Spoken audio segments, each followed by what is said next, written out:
The question was, what's the purpose of one little coin? How is that going to make a difference? So he said, in Olam HaEmes, it's static. People are in one position. There's no more growth. So he compared it to someone who's having a long trek in the desert and is very thirsty and there's no water. And even one drop of water makes a big difference. So the one coin in each pushka for each Le'ilu Nishmas is like the one drop of water. So I'm not sure this is true for someone who was Marbitz Torah in the way that Copperman was Marbitz Torah, and everyone who's continuing to grow from his Torah. I'm not really sure that it's static, but in any event, it's a great zchus for me to put my little coin in the pushka and give a shir Le'ilei Nishmaso with the message that I think is was certainly, if I would have to describe what the take-home message was for me in Machal and for so many of my peers, that will be the message that I hope you'll take home from the shir. So the sheets are being passed around. So a couple of years back, a friend of mine decided that we needed a little more learning in our lives, and we started a chabura in Mesilas Yesharim with a few neighbors and friends. And we're learning for once every other week, because lives are busy. And we went through the first parak and the second parak, and we're in the middle of Zehira, so we're already at the point where we understand that you have no chance in life if you're not going to be able to stay focused on what's bringing you closer and what's taking you away. It's the only way. So we're up to parak Dalet, and it's about 6 of us sitting together at the dining room table, and Machal starts to talk about how the main detractor from Zehiras is involvement in mundane things. He describes them as mental handcuffs that create the impossibility of staying focused. You can look at it yourselves later. I'm not going to refer to the sheets, just for your reference if you want to. That's the excerpt that I have for you from the Mesilas Yesharim. And then he continues to describe there's only one antidote to this. The only way that one can protect themselves from these mental handcuffs and actually be able to stay focused in life is limud HaTorah, attitude. And his advice is to be mamait be'esek v'harbos b'Torah. So, while we're looking at each other thinking, well, okay, the Mesilas Yesharim wasn't written for women, but what's the antidote for us? Our lives are seemingly very much involved in the mundane. And I think Yantif was coming up, and we're all, had hard enough time focused on what we were reading. We're busy thinking about when to defrost the freezer and when to do the meat order and who needs new suits and the cabbage that needs to be filled. And we were very aware of how mundane activities can make a person lose focus. So we started raising all kinds of possibilities. So someone said, well, maybe tefillah can be the substitute for women. So we rejected that, thinking tefillah is surely critical, and that's a way of connecting to the Ron Shalom, but it's not the cognitive anchor that the Ramchal is talking about. If you're not anchored in Torah, you get lost in the sea of your worldly pursuits. So I said, well, I heard Reb Sin Heller cooks with the Maharal open on her counter, so that got a good laugh, but we weren't going in that direction. So we kind of looked at each other, and the babies were crying, the babysitters had to go home, and we said, Tzarech Iyun. How does a woman find her compass? How does a woman stay anchored? Okay, so let's begin. The Gemara in 2 places, Bava Metzia and also in Nedarim, describes why there was Churban Beis HaMikdash. This I'm sure you know from some Tisha B'Av Torah. Amar Yehuda Amar Rav, Mai dichsiv mi ha'ish hachacham v'yavin hazos asher diber Hashem pi Hashem elav v'yagida alma avda haaretz.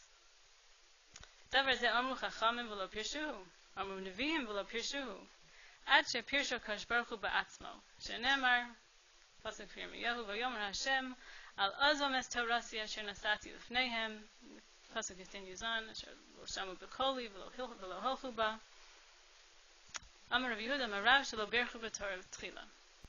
So this is a question that was asked to all the chachamim and the neviim. Why was there Churban Haaretz? And they didn't know the answer until Hashem answered himself by saying they left my Torah. Now, if it was so obvious that everyone left the Torah, why couldn't the Chachamim figure it out? And why couldn't the Nevi'im figure it out? So, Amar Yehuda, Amar Rav, it can't mean they really left Torah in a way that would have been obvious, because otherwise they would have been able to answer the question. So he says, rather, Shalo Bercha Torah Tchila, that they didn't say Birchas Torah. Now, the Ran quotes Rabbeinu Yonah here. What does it mean that they didn't say Birchas Torah? How does that show that they left Torah? So I'm going to share with you Behemshech here, the Beis Halevi on this, which I think is going to give us a lot of direction.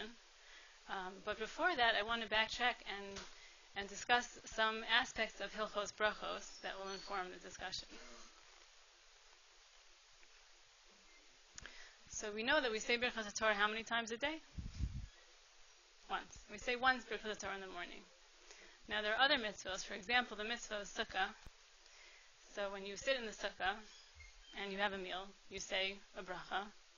And then if you leave the Sukkah to do anything else and you come back for another meal, you make another bracha. In general, when you're about to do a mitzvah, you say a bracha on the mitzvah. So the question is, why would Birchas HaTorah, which is Asher Kiddishanu B'mitzvos HaVetzivanu La'asok B'divrei Torah, why would we say that only once a day? So we learn Torah many times over the course of the day. It should be that every time someone learns, he should be chayiv in the bracha. So the Shulchan Aruch paskins that we say the bracha only once a day, and the lashon is like this: Kevan shedato lachzor l'mod, because a person is always intending to return to his learning, lo have a hefsek. It's not called a hefsek. It's not called a lapse in consciousness. Whatever. So even the things that happen in the course of the day, it's not called a hefsek. Why? Because someone is intending on returning to his learning. So there's a difference of opinion here in the Mefarshei, in the Rishonim. The Magen Avraham says that im daito lachzor, that mashma demisha ein darko lilmod, v'nimlach lilmod tarich levarech. That if someone doesn't have the intention to return to his learning, and then happens upon a shiur later in the day, he would need to make a bracha. This is not the halacha, but that's the Magen Avraham, which is one of the most prominent Rishonim. And the Taz comments that, no, we say kevan jedaito lachzor. Since his intention is to return, it's not we're not an individual assessment, it's a blanket assumption. Since everybody is planning on returning to learning, that's the state of mind that we're assuming. So everybody makes the bracha only once a day. So if you look at the Taz, and this is based on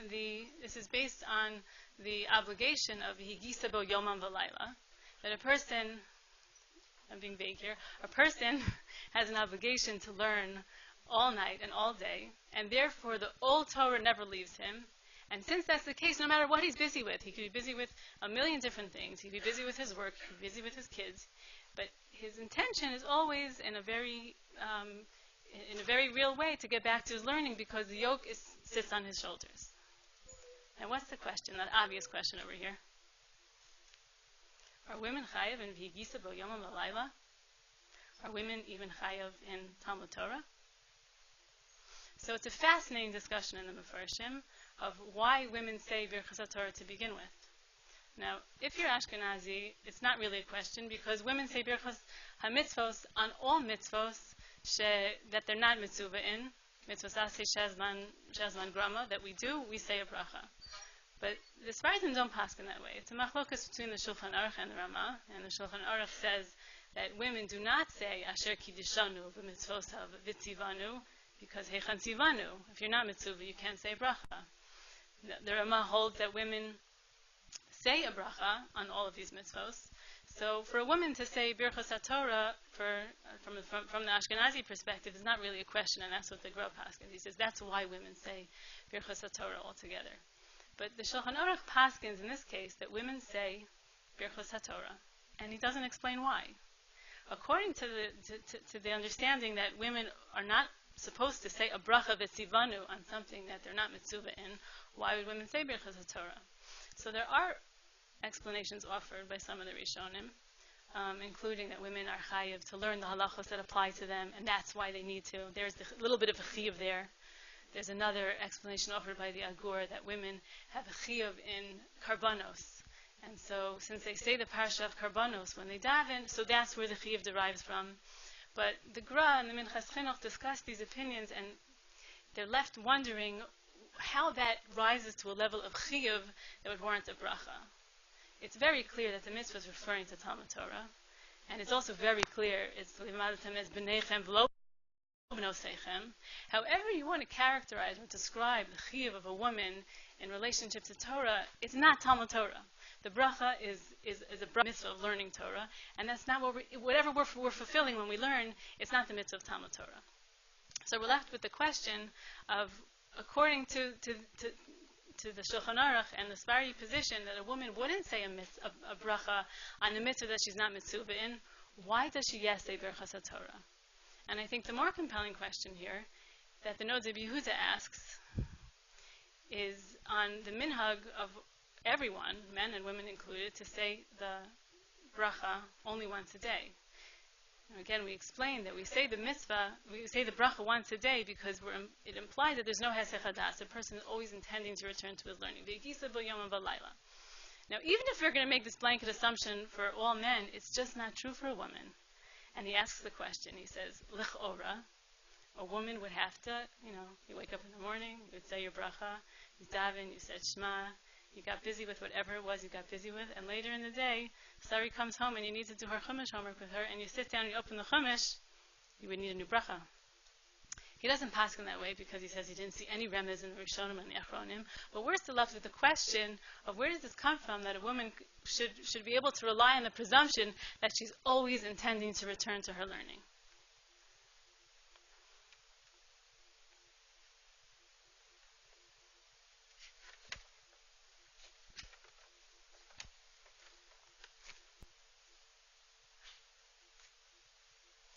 Okay, so this is a Beis Halevi in Parshas Yisro, and he talks about the lashon of Shmiras HaTorah. So it's an interesting lashon. We're so used to speaking about Shmiras HaTorah, Shmiras Shabbos, Shmiras Mitzvos, but Shmira is an interesting word choice. It means to preserve. He compares it to another context in which Shmira is used, in the context of Truma, and he explains that in that context, if Truma is left unattended and unwatched, we assume it's going to be puzzle. Shmira requires no hesech hadas. So he explains that for our relationship to Torah, it requires a constant awareness and commitment. You can't have a situation where Torah is a part of your life, and there are other things going on, and then you come back to Torah. That there's a break, that there's a hesech hadas. And the way for a person to achieve no hesech hadas from his Torah is that no matter what else he's involved with, everything is being passed through the prism of Torah. He speaks specifically about a person who's kovea itim, and he spends some of his day earning parnasa involved in worldly pursuits. So everything he does is passed through the prism of, is this ona'ah? Is this ribis? Is this the proper way to treat someone? Matthew explains that a person can achieve no hesech hadas from learning. Now, what was the problem in the time of the Churban? Alma avda haaretz. This is so beautiful. So, Amar Yehuda Merav shelo berchu Torah tchila. But again, this is something that was so nuanced that the Chachamim couldn't figure it out, and the Nevi'im couldn't figure it out until Hashem answered, Al azam es Torasi. So, on the one hand, we need something that's so nuanced that the Chachamim and Nevi'im couldn't identify it, but that can be called Al Azvam Es Torasi. And then we have Rabbi Yehuda Amarav says, this is Shelo Berchu Torah Tchila. So the Beis Halevi says, if a person doesn't have intention to return to his learning, like the Magen Avram, the Iker Halacha would be that he has to make a new bracha when he gets back to his learning. So the day looks like this. He wakes up, he goes to his Daf Yomi, he says his bracha, he goes to his Daf Yomi shir, and then he goes out to the farm and he takes care of whatever he needs to do, and he comes back in the afternoon and he opens his sefer again, but he had no intention. It wasn't part of his consciousness the whole time. There was a hesech hadas. Mikar adin, he would need a new bracha. Shelo berchu ala Torah tchila is not that they didn't say the bracha, it's that they had to say the bracha. The fact that a new bracha was warranted meant that their entire day was hesech hadas from their Torah. And that was the problem. That's al azam es torasi, because when someone loses their compass like that, when there's no anchor to pull them through, when the Torah doesn't carry them from the morning until the night, then they really do need a new bracha when they open up the Sefer again. So it's al-azam as Torasi, but it looks the same. You can't see the difference. The Chachamim didn't know, the Nevi'im didn't know. Only Hashem could know if the Torah is taking a person from the minute they wake up until the minute they go to sleep. And that's when they would in theory need a new bracha. Shelo berchu Torah tchila was not the problem. It was the symptom of the problem.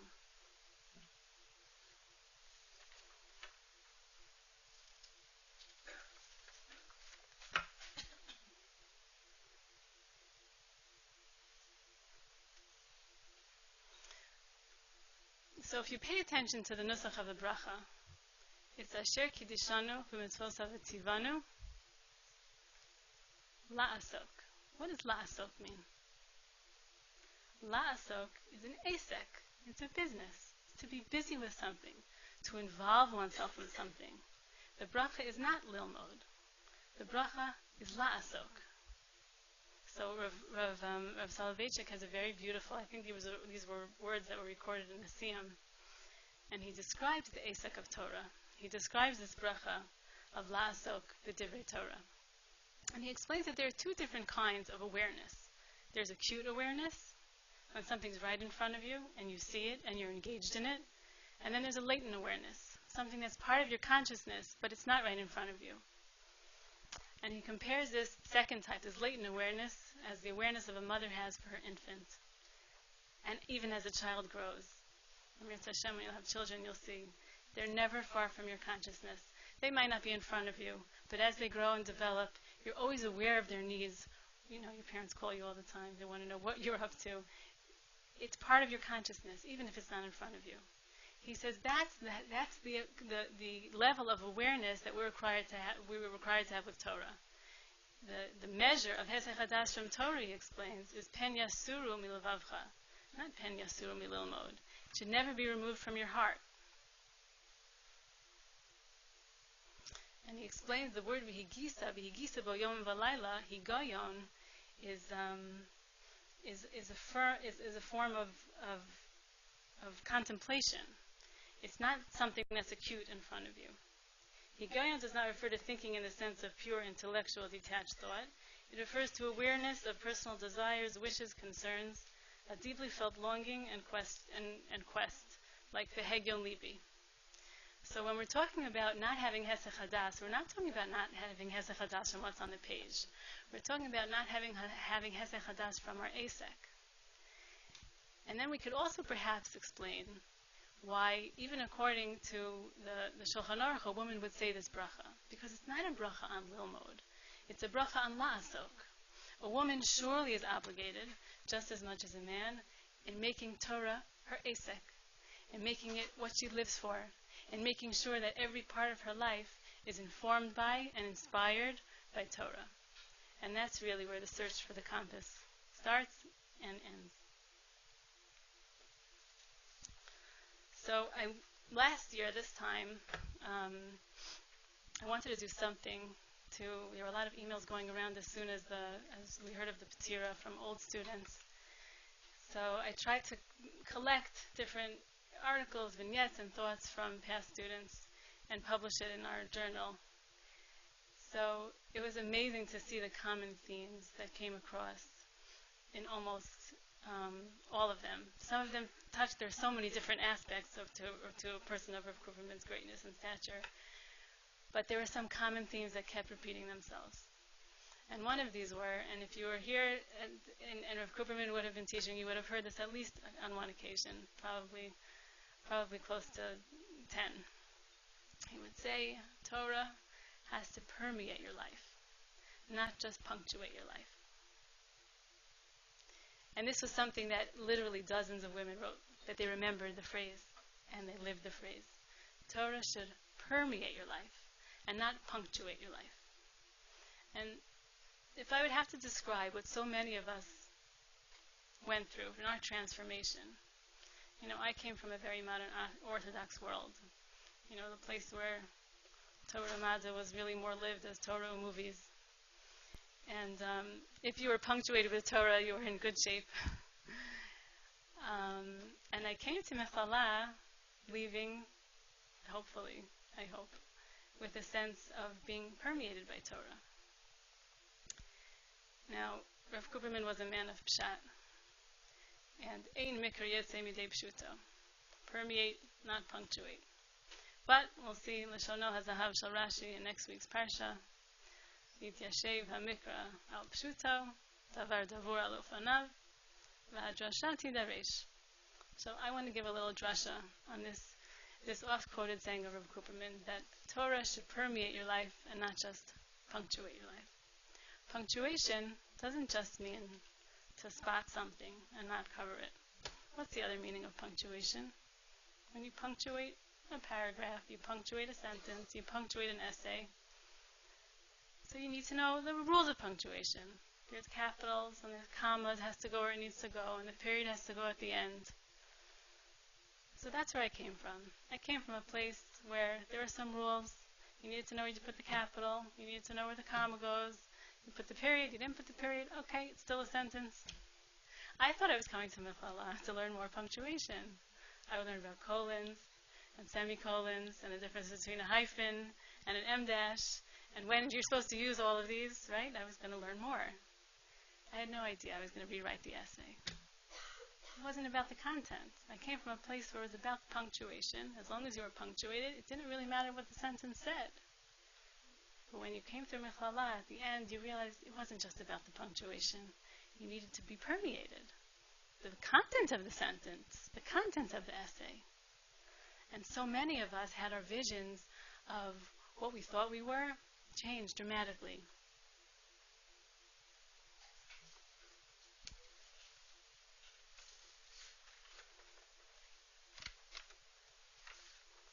Rav Copperman would teach, and I still hear it, the special cadence. He would teach in the context of his shiurim. He would bring the Silas Yesharim, the first sentence, Yesod Chasidus B'Shorosh Avodah Atmima Yishi Yitparer V'Yitamet Etzel Ha'adam.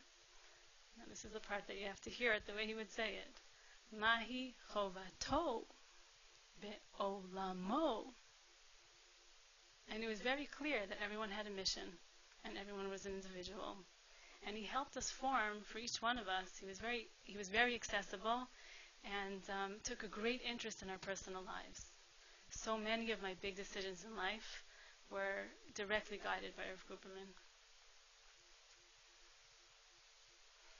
He inspired us.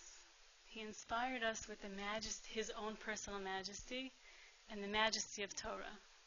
I would sit right up here in the front. This is where he would teach. And you couldn't help but be charmed by Torah.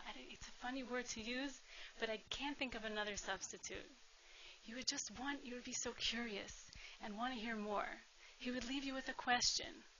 He gave us the feeling of that, just what it means to delight, the sheer delight of learning. The appreciation for a great pshat, or even better, a great question.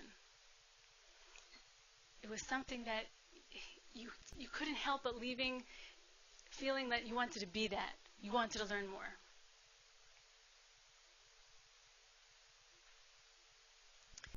At one of the Misibot Siyum in recent years, Rav Copperman spoke, and he spoke about the Gemara in Avodah Zarah, the story of Rabbi Elazar ben Zerdaya, who was chote with all kinds of chataim until the very end of his life, when he cried until Yatsa Nishmaso, and Rebbe hears about this, and Bacha Rebbe, he cries and he says, Yesh kone olamo b'sho'a achas, v'yesh kone olamo b'kama shanim.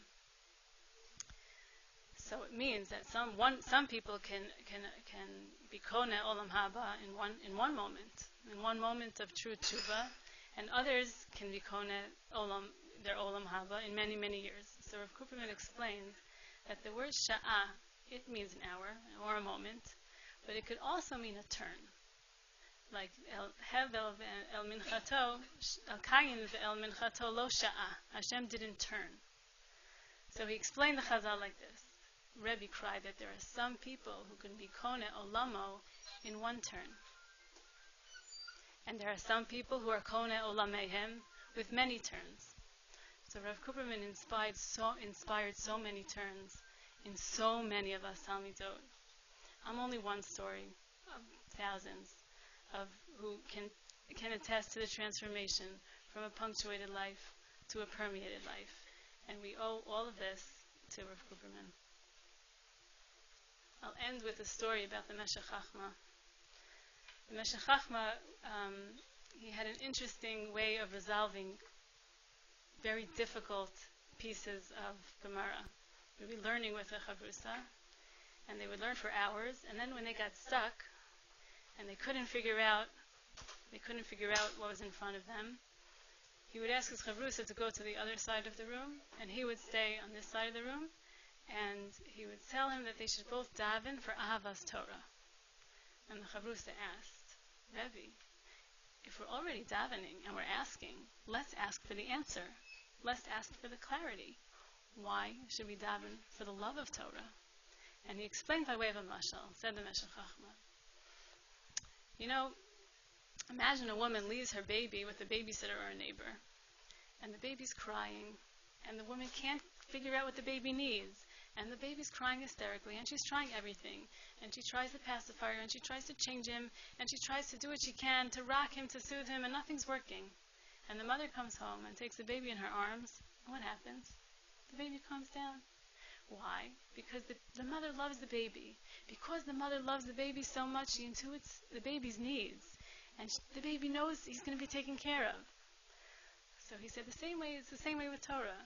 If we would really love the Torah, we would know, we would understand, we would know what the Torah wants of us. Then we'd have the clarity we want.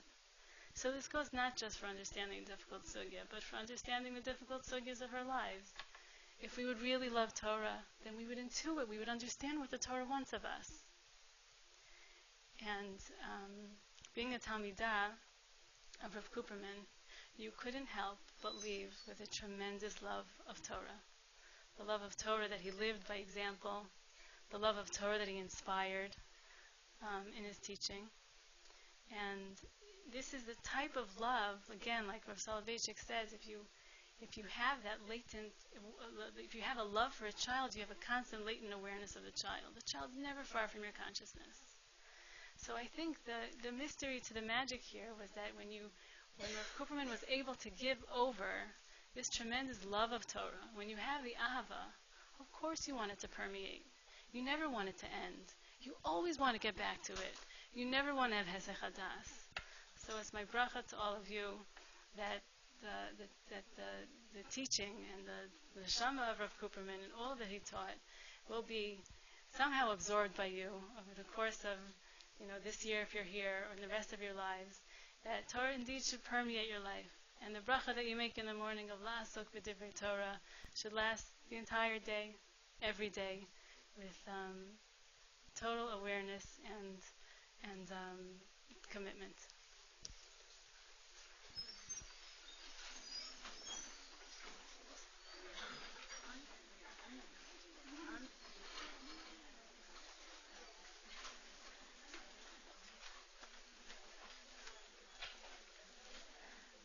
I think we need a few seconds to let every word that Leah said, Mrs. Hirschman, and your message to really permeate us. Thank you so much. I'll quickly end off. I just want to go back for a second to the Parsha. I spoke about Rav Copperman being a manhig, Natan Einav V'Libo. If we go a little bit further in the Parsha, with the inyan of the sneh, the pasuk says, Moshe Rabbeinu is passing in the midbar, and there's this burning bush.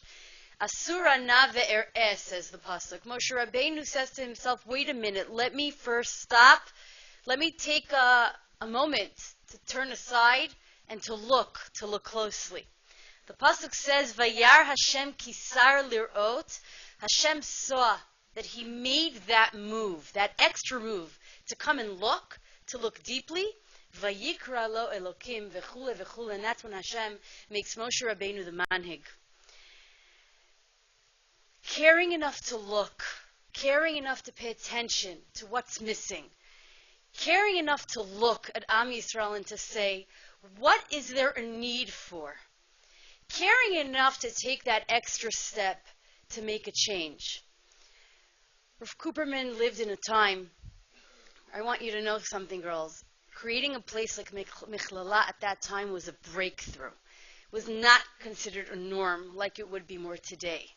To have a place where girls can come and learn to get their degree, and at the same, I'm not talking about Machal, I'm talking about the Israeli Michlala, and to be able to still do it, al Taharat HaKodesh, to do it while being able to learn Torah at that time, was a need, was a dire need of the generation.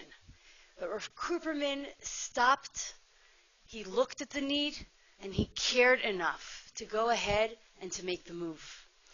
Anyone looking at today's emblem, that symbol of Michlala, Michlala Yerushalayim HaTohar Shebatohar.